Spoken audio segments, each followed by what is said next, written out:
Hello students. आज हम बात करने वाले हैं some basic concept to understand DNA, chromosome and gene. Yes, आज हम देखेंगे कि कैसे क्रोमोसोम के अंदर डीएनए होता है और सम सेगमेंट ऑफ डीएनए को हम जीन कहते हैं। Not all part of DNA is expressing a gene, but ये समझेंगे कैसे? ऑफ कोर्स बाय डायग्राम, क्योंकि जब मैं आपके एज में थी, जब मैं स्टूडेंट थी, तो मुझे इसी पॉइंट पे बहुत ज़्यादा कंफ्यूजन होता था। तो आज मैं ये कंफ्यूजन आपके लिए दूर करने वाली हूँ bye simple diagram. So understand कीजिए कि ये है आपका क्रोमोसोम। ओके, इस क्रोमोसोम के अंदर मिलेगा आपको डीएनए। क्रोमोसोम के अंदर बेटा क्या मिलेगा आपको? डीएनए। तो डीएनए के पास क्या होती है? डबल हेलिकल स्ट्रक्चर होती है। तो आपको ये हमने रिप्रेजेंट कर दिया बाय द डीएनए। क्लियर?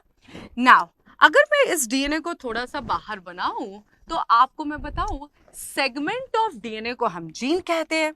क्या बोलते हैं? सेगमेंट ऑफ डीएनए को हम जीन कहते हैं। मींस यहां से लेके यहां तक का पार्ट जो है डीएनए का, उसे मैं जीन कहूंगी। क्लियर? और जीन क्या करती है? एक ट्रेट और एक कैरेक्टर लेके आती है। क्या लेके आती है? एक ट्रेट और character. So not all part of DNA is containing gene. Gene specific part है डीएनए का जिनके पास ट्रेट और कैरेक्टर का मैसेज होता है। हर part of DNA is not, every part of DNA is not coding for trait और character. Only the gene part of DNA is responsible for coding a trait or character. Yes, yes, ये बात ही आपको समझनी है कि कुछ ही part हैं जो डीएनए की जीन में कन्वर्ट हो रही हैं और वो जीन आपके ट्रेट और कैरेक्टर लेके आ रही है। तो हम एक काम करते हैं, हमें पता चल गया not every part of the DNA is making gene. तो हम क्या करें? अगर हमें क्रोमोसोम के ऊपर जीन को दिखाना है, हमें तो पता है कि क्रोमोसोम के अंदर डीएनए है और कुछ ही पार्ट जीन का रोल प्ले कर रही है, तो हम क्या करें? कुछ एक सेगमेंट दिखा दे और इनको हम क्या कहेंगे? जीन कहेंगे। इनको हम क्या कहेंगे? जीन कहेंगे। तो this is how we represent the chromosome and the gene. तो जीन क्या है? स्पेसिफिक पार्ट है डीएनए के जो कि ट्रेट और कैरेक्टर लेके आ रही हैं। अब देखिए, अब आपको तो पता है ना, आपको तो पता है कि not every part of DNA is making the gene. तो ये पार्ट मतलब ये इकलौता वो पार्ट है जो ट्रेट और कैरेक्टर के लिए रिस्पॉन्सिबल है। Am I clear? अब इसके अंदर क्या है? ऑलरेडी डीएनए है, लेकिन अब हमें वो डीएनए रिप्रेजेंट करने की जरूरत नहीं है क्योंकि अभी तो हम जीन की लोकेशन की बात कर रहे हैं। तो अभी इस टॉपिक से हमें क्या समझ में आया? क्रोमोसोम के अंदर होते हैं डीएनए। अब डीएनए के स्पेसिफिक पार्ट को हम जीन कहते हैं जो कि एक ट्रेट और कैरेक्टर लेके आती है। तो हम एक काम करते हैं, डीएनए को डिसॉल्व कर देते हैं, वही वाले पार्ट रखते हैं डीएनए की जो कि जीन को रिप्रेजेंट कर रहा है। I hope it is clear. Now, this is called as the P arm, this is called as the Q arm, petite and quetite. बेटा ये जो क्रोमोसोम का बीच वाला पार्ट है उसे सेंट्रोमियर कहते हैं। क्या बोलते हैं? सेंट्रोमियर। बेटा ये वाला जो अपर वाला पार्ट है उसे टीलोमियर कहते हैं। टीलोमियर। ओके, तो सेंट्रोमियर इज द मिडिल। अब बेटा ये वाला पार्ट भी टीलोमियर है।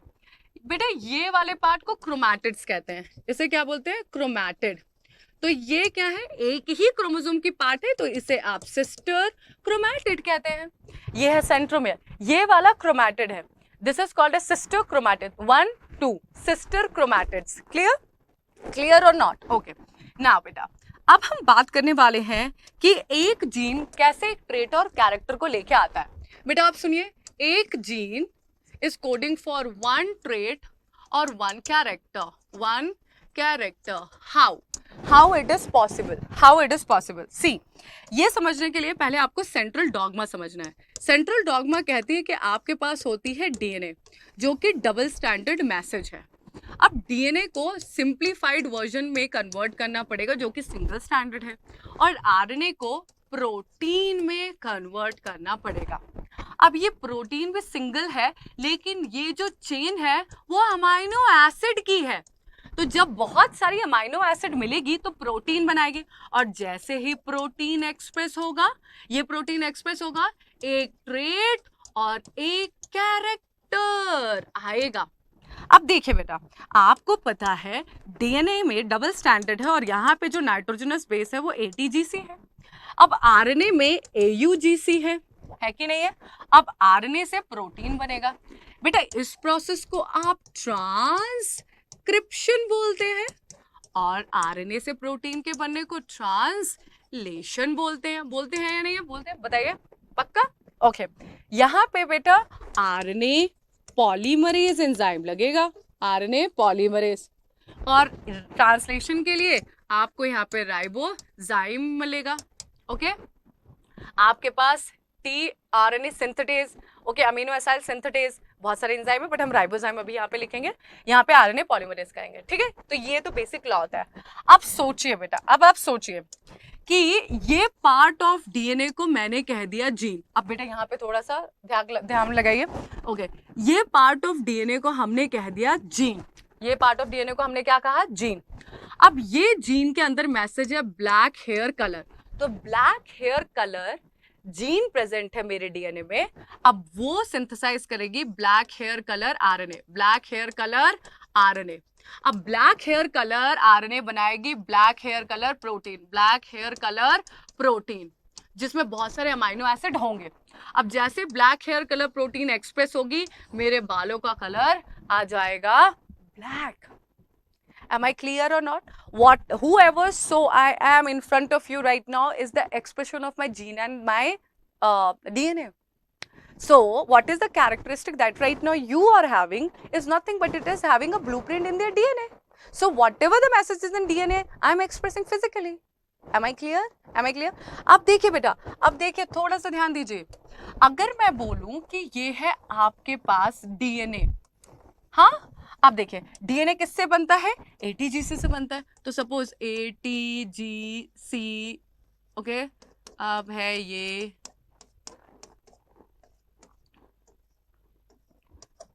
Okay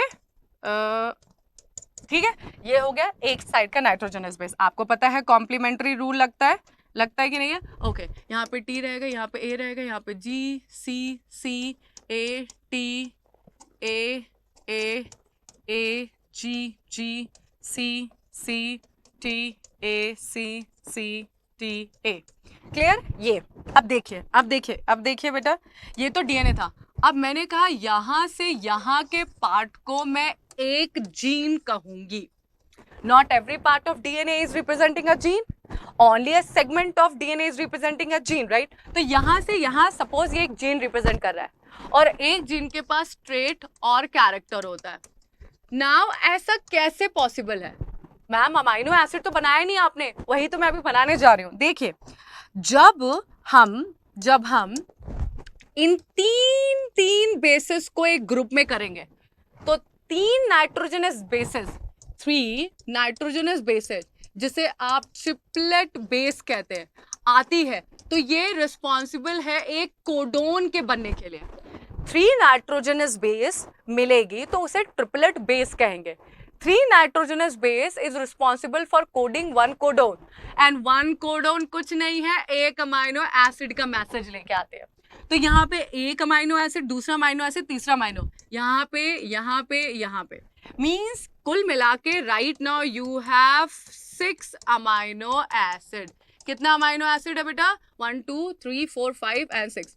6 amino acid, 1 2 3 4 5 6। क्लियर?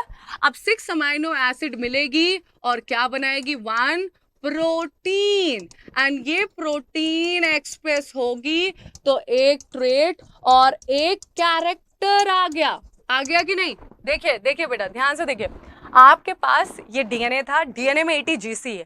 अब एटीजीसी, अब आपके पास है ये एटीजीसी, अब एटीजीसी 3 के ग्रुप में जाएगी जिसे हम कहते हैं ट्रिपलेट बेस या कहें कोडोन। तो एक कोडोन एक अमाइनो एसिड के लिए रिस्पॉन्सिबल है। यहाँ पे हम कितने बेस देख रहे हैं? 6 times base means 6 amino acid, 6 codon, 6 amino acid.